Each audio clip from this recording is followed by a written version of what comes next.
Thank you for joining Wars of the Rosies, and this is What Makes for Peace by the Imperator, AMORC.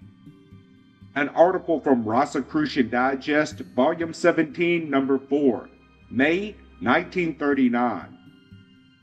What Makes for Peace by the Imperator.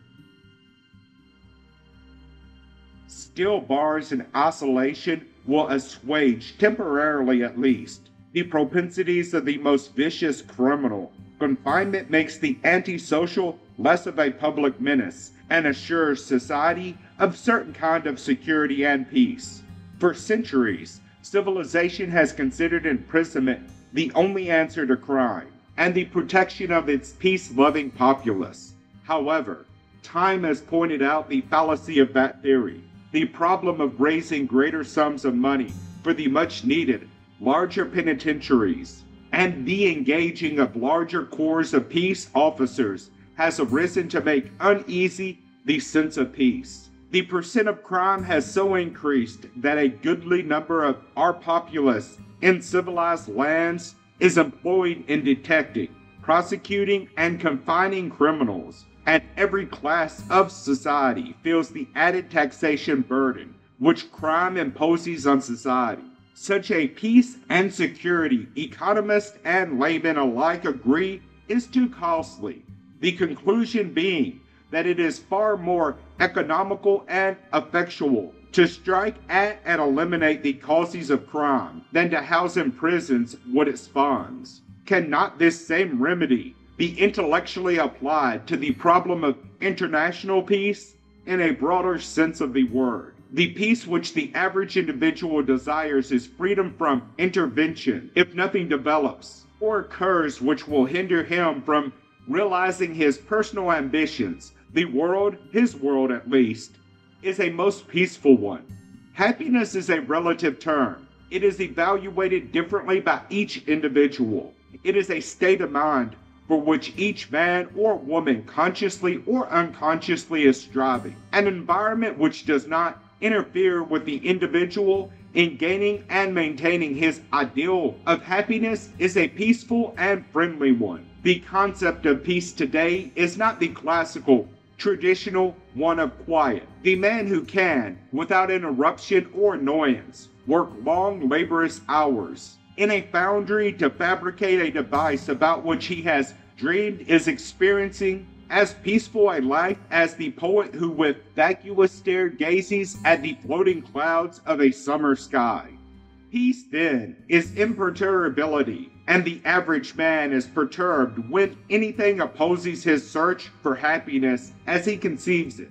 The nations of the world, as individuals, also want peace, but like the criminologist of old, work upon the theory of preserving it by the building of larger armed forces to imprison disturber nations. The great armadas and mechanized armies are intended to intimidate peoples of any nation that step out of line, that display what is termed aggressiveness toward other states, or that in any way oppose them. Military isolation or encirclement of a nation is equivalent to imprisoning an individual. Heavy frontier enforcements with large air forces poised ready to strike at the least sign of aggressiveness of a neighboring nation correspond to having certain undesirable areas of a city heavily patrolled by police officers armed and waiting for a disorder. In both instances, the peace is an armed one, maintained by suppression of any rebellion against the established order.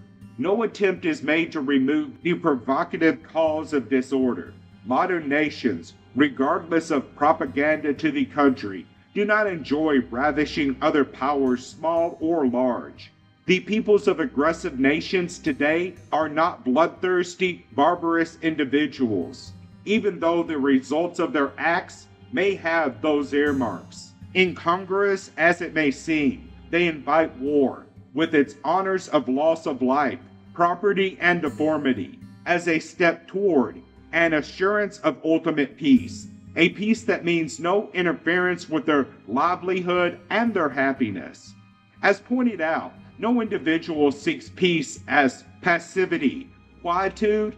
if that means sacrifice of those things which to him mean the goodness and fullness of living. Likewise, a nation will not preserve the peace of the world while its own people starve, but a few miles distance from the billowing grain fields of a neighboring state. A people will not placidly sit by while their ships remain idle for lack of fuel, unable to transport their goods to foreign markets because another nation has a monopoly on the world's oil supply. A people will not keep inviolate international peace if their teeming millions are huddled on an unfertile spot of the Earth's surface because of being refused the right of colonizing the great areas of another's possessions. No intelligent peoples will endure humiliation, starvation, pestilence, and isolation so that others may enjoy undisturbed their pursuit of happiness.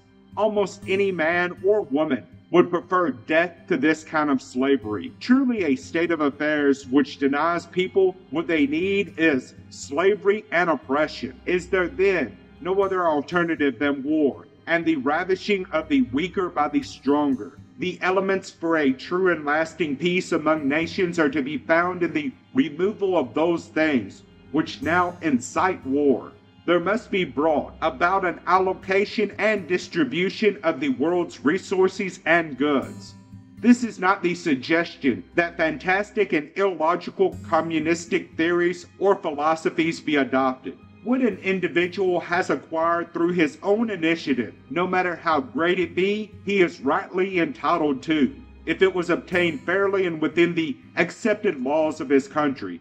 However, monopolies of natural resources and trade routes, in a time in the world's history when peoples and nations are so linked together that communication from one part of the world to another is but a matter of seconds, and travel but a matter of hours, and all peoples are dependent upon the same sources of supply. Present a situation much like eating a subsistence banquet in the presence of a starving man. Education and science have done much to unite the races and countries of the world, and to preserve their peoples and greatly multiply them. It now must make accessible to all, under just arrangements, the raw materials of the world. If they do not, the have-not nations will take from the have nations, as do individuals, in accord with the necessity which follows from their own natures. The arrangement is not a plucking from those who have and giving it to those who have not. It does mean the scientific establishment of a method whereby the nations that have not can, through their efforts, the application of their initiative, and the use of their skill and vision, earn what they do not possess. It means that no nation shall prevent another from accomplishing this just, so it may selfishly preserve the balance of its own power and wealth. If there is to be an inequality among nations, let it be because one is superior in achievement, and not because one nation can successfully oppress another. If the economic structure of the world is adjusted and men find happiness in their pursuits, peace will naturally follow. It will not need to be fired from a gun. Thank you for watching, and please don't forget to share, like, subscribe, and comment. And if you can, please consider donating to Wars of the Rosies. Links to PayPal and Patreon are in the description. Thank you so very much.